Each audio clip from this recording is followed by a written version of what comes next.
Hello everyone and welcome back to the Carcode channel. If you're new here, make sure to hit subscribe down below. If you haven't watched my Audi Q4 e-tron review already, click on the pop-out banner to watch that video. And I'm going to be doing a review today of the Volkswagen ID.4.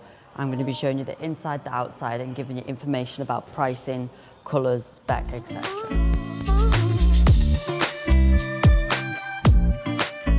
This model here in the showroom is the Life model and it starts off with 18-inch trims on the wheels. They're not alloy wheels, they're just like a wheel trim, but they do look very like an alloy wheel.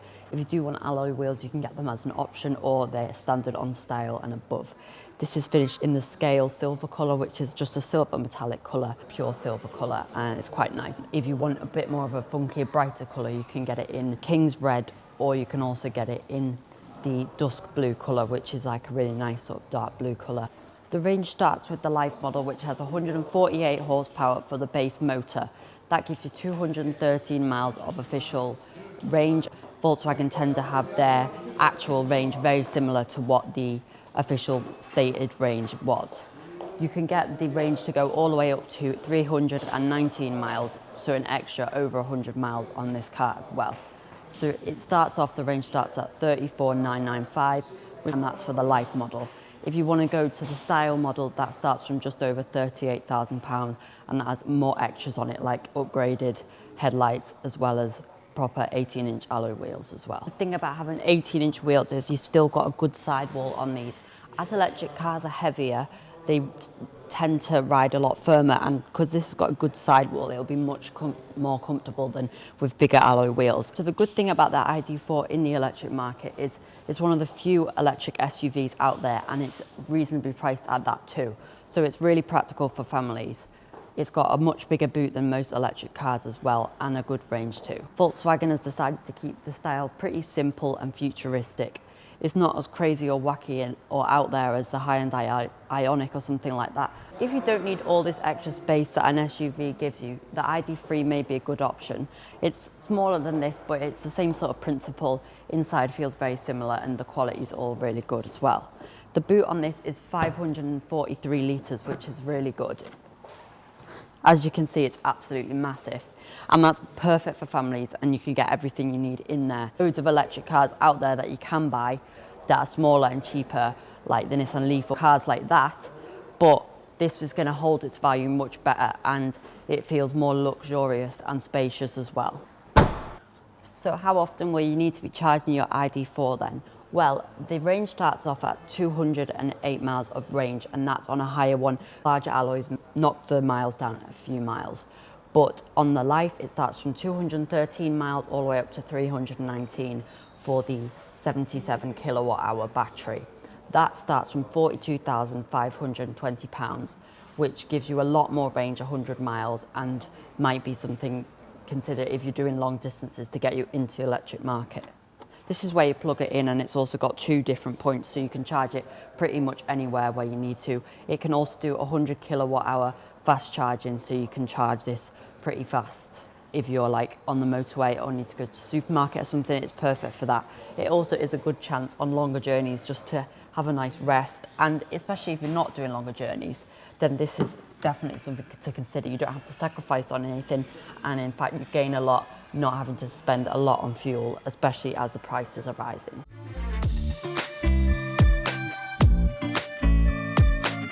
So the door handles on the ID.4 are also quite cool. They are sort of flush with the bodywork, but they're still a physical handle.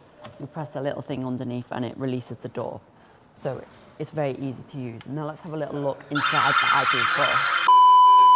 So this is inside the ID.4, and I have to say it does feel really plush in here.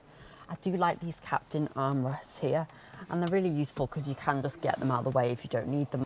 You've also got this big storage compartment in here and a very sort of futuristic floating console at the front. It does feel futuristic in here while still feeling pretty familiar too. These seats are really good as well. These are Art Velours seats. You're familiar with the Golf, you get that on the Style, and or like in previous it would be like GT, so like top of the range sort of seats, and that's standard from Life. So that's really good. They're sort of a suede material and they've got like leather on them as well, so it's really nice.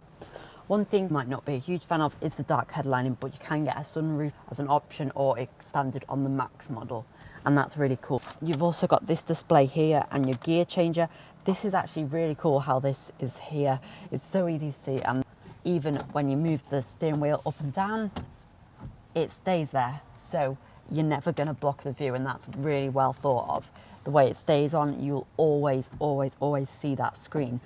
The steering wheel never blocks it, which is incredibly well designed. The steering wheel is nice and chunky as well. Build quality is actually genuinely really good. Everything feels nice and well put together and soft as well. It's actually better than, I think, better than in the Audi Q4 e-tron that I have tested out. It feels much more plush and much more thought about. You've also got more cup holders here at the front. And you can also take this out. You know, sometimes it's a bit annoying cleaning out your car, but if you can just take that out, it's much easier to clean, and I think that's a really cool thing that they've done there. It's pretty easy as well to control everything on here. You just press this for climate and all your controls will come up, like so. You can just do this to make it hotter or colder. Pretty easy, as well as the temperature. You can just change it here. You don't need to go into the menu, which is really good because it's pretty easy while you're driving as well to change that. Go into your vehicle and it'll tell you information about your charge and how far you can go and things like that. So we've got 94% charge. Let's have a little look in the back.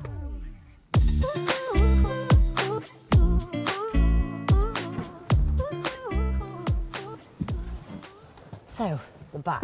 Well, in the back you've got absolutely mountains of room in here. Also got a nice armrest. It feels very plush and pretty comfortable in here. You've got armrest here, and it's all still in this like black and tan theme, which is really nice, and it's quite unique rather than just a plain black interior. And I do like it. You've also got your 2 USB chargers here and a pretty much completely flat floor.